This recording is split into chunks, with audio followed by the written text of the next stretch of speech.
I thought I was building a home for us. 3 years of late nights, 2 jobs, and every ounce of my soul poured into that apartment. But at our baby shower, my in-laws handed my husband a framed document, smiled, and declared it his, a gift for their son. I was erased in a single moment, and that night, I made sure they'd regret it. If you've ever been betrayed by the people you trusted most, stick around. This one's for you. Hit that like button and subscribe so you don't miss the moment I took it all back. It was supposed to be the happiest day of my life.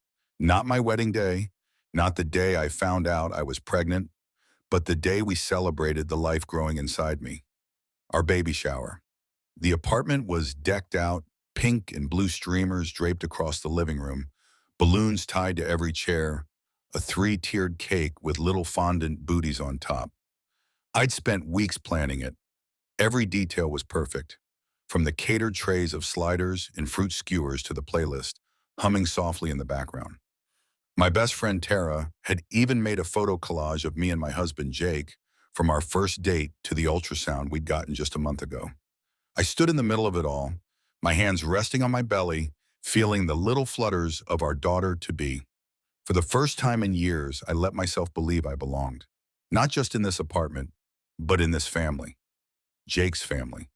See, I'd always been the outsider.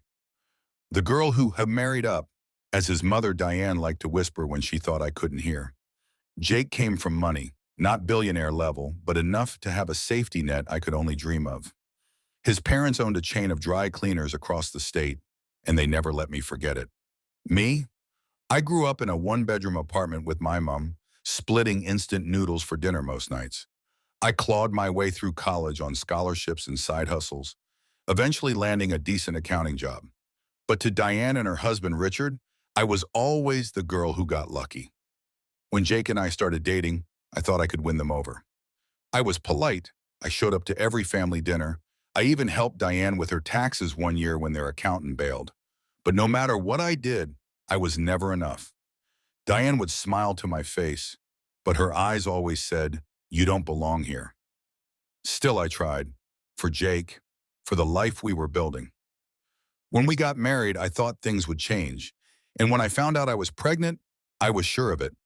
A baby, our baby, would bring us all together. This shower was proof, or so I thought. The apartment itself was my pride and joy. I'd bought it 3 years ago, right after I got a promotion at work. It wasn't much, just a one-bedroom, 800-square-foot place in a decent part of town, but it was mine. I'd worked 2 jobs to afford the down payment, my accounting gig during the day and waitressing at a diner on weekends. Every penny went into that place.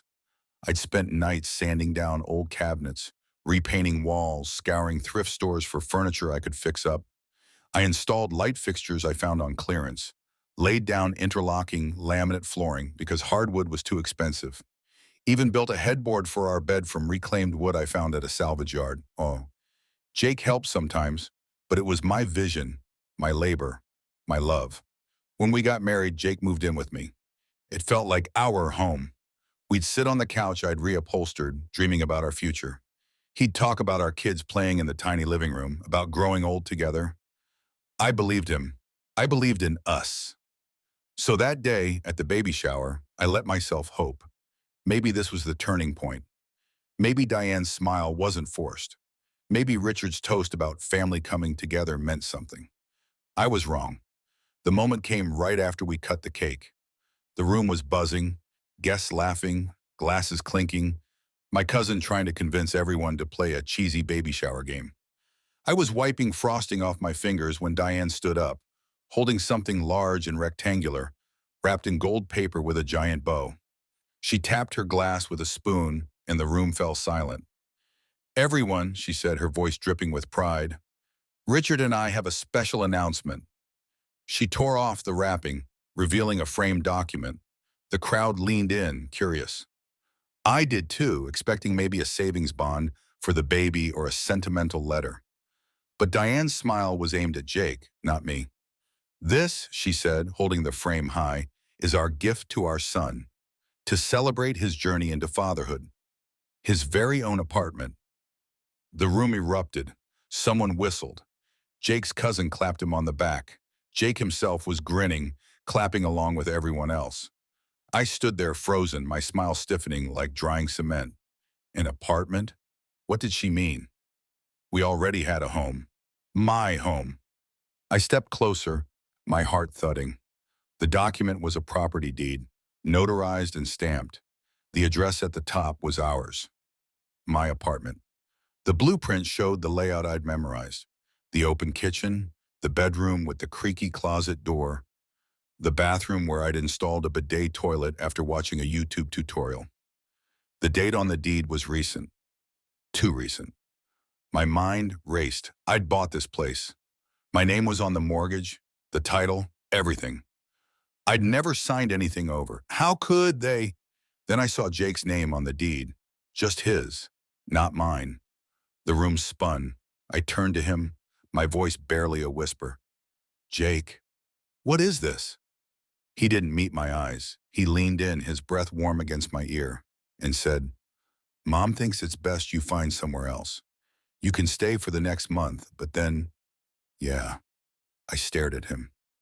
The man I'd married, the man who'd promised to love me, to build a life with me. He said it so casually, like he was telling me we were out of milk. No apology, no regret, just logistics. The room was still buzzing, people congratulating Jake, Diane beaming like she'd just won Mother of the Year. I felt like I was underwater, their voices muffled, my chest tightening. I excused myself, mumbling something about needing air, and slipped into the bedroom. I sat on the edge of the bed with the headboard I'd built, and tried to process it. My apartment, my home. They were giving it to Jake, like I was just a guest who'd overstayed her welcome. Like everything I'd poured into this place didn't matter. Like I didn't matter. Flashback, I remembered the first night Jake and I spent here. We'd just gotten the keys, and the place was a mess. Peeling paint, flickering lights, a faint smell of mildew. We sat on the floor, eating pizza out of a box, laughing about how we'd make it ours. He'd kissed me and said, This is our fresh start, babe. You and me. I'd believed him. Now that memory felt like a lie. I went back to the party, my face a mask. Diane caught my eye and gave me a small, triumphant smile. Richard raised his glass in my direction, but it wasn't a toast. It was a dismissal. I played along, nodding, smiling, thanking people for their gifts. But inside, something was shifting. I wasn't going to let them take this from me. Not my home, not my dignity, not my future. That night, after the guests left and Jake was snoring on the couch, I sat at the kitchen table with a notebook. I made a list. Every single thing I'd put into this apartment, every fixture, every piece of furniture, every improvement. I'd paid for it. I'd built it. And if they wanted to play dirty, I'd show them what I was capable of. I didn't sleep that night. I didn't cry either. I was too angry for tears. Instead, I started making calls. First, I called Tara. She'd been my best friend since college, the kind of person who'd drop everything if you needed her. I told her everything. The deed, Jake's words, Diane's smile. She didn't hesitate. What do you need? She asked. Help, I said, and a moving truck.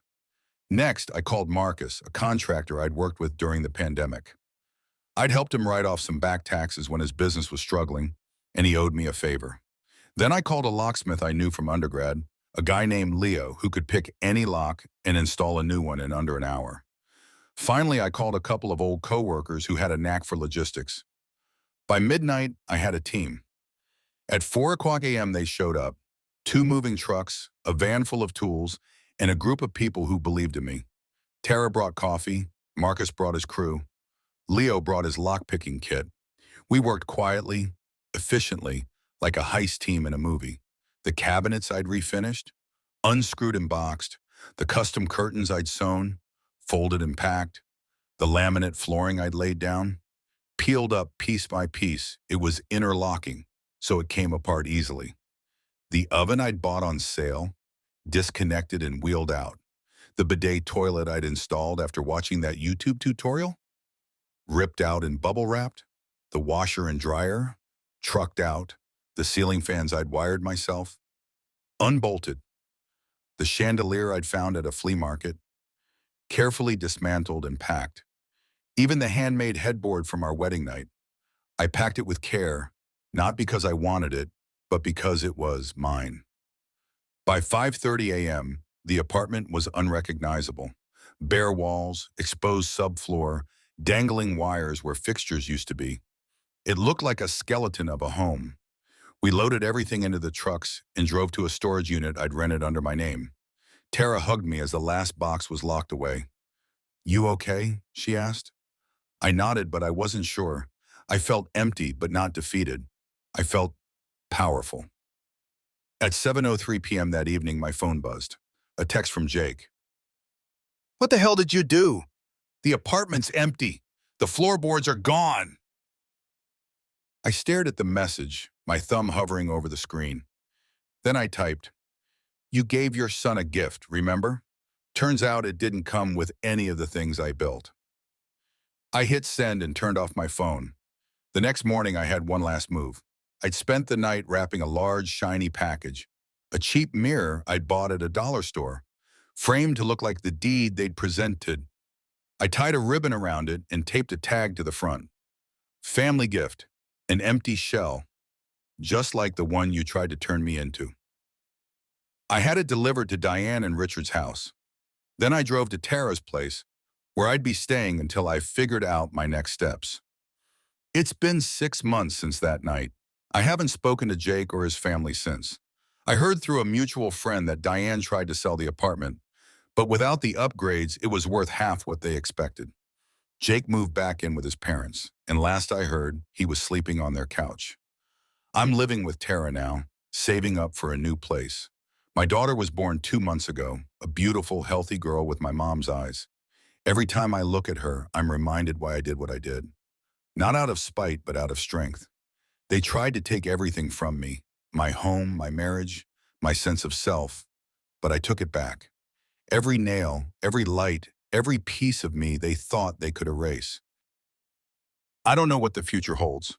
I'm still figuring out how to be a single mom, how to rebuild after everything fell apart. But I know one thing, I'm not an empty shell. I'm a builder. And no one, not Jake, not Diane, not anyone, will ever take that from me again. If this story hit you as hard as it hit me to live it, drop a comment below and let me know what you think. Have you ever had to take back what was yours? Share your story. I'm reading every single one. And if you haven't already, hit that subscribe button and turn on notifications so you don't miss my next story. Thanks for being here.